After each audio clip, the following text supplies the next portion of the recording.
People के पेड़ की परछाई बरसों पहले की बात है। उत्तर भारत के एक छोटे से गांव में एक पुराना पीपल का पेड़ था। गांव वाले उसे मनहूस पीपल कहते थे। दिन में वह बिल्कुल आम पेड़ जैसा लगता, लेकिन रात होते ही उसके पास से गुजरने की हिम्मत कोई नहीं करता था।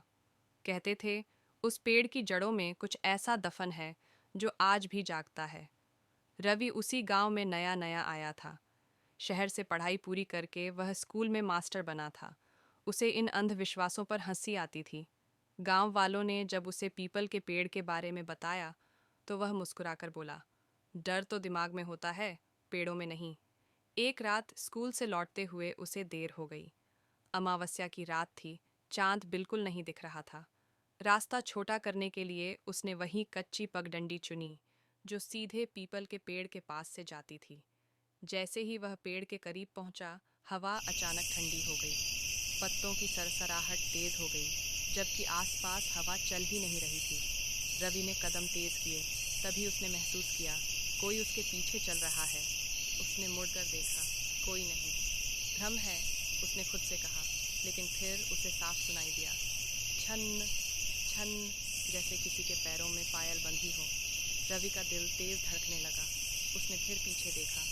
इस बार पीपल के तने के पास एक परछाई खड़ी थी। वह परछाई इंसान जैसी थी, लेकिन उसके पैर जमीन को छू नहीं रहे थे। क कौन है? रवि की आवाज कांप गई। परछाई धीरे धीरे उसकी ओर बढ़ी। जैसे जैसे वह पास आती गई, हवा और ठंडी होती गई। अब रवि को एक और चीज दिखी। उस परछाई का चेहरा नहीं था, सिर्फ काले गड्ढे जैसे आंखों की जगह। अचानक उसके कान के पास किसी ने फुसफुसाया, तुम भी मुझे देखने आए हो? रवि चीखना चाहता था, लेकिन आवाज गले में ही अटक गई।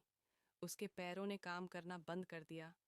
तभी उसे याद आया गांव वालों की बात। इस पेड़ के नीचे एक औरत को जिंदा गाड़ दिया गया था। कहते थे वह हर अमावस्या को किसी नए इंसान की तलाश में निकलती है। परछाई अब बिल्कुल सामने थी। उसके हाथ आगे बढ़े, लंबे, सूखे और बर्फ जैसे ठंडे।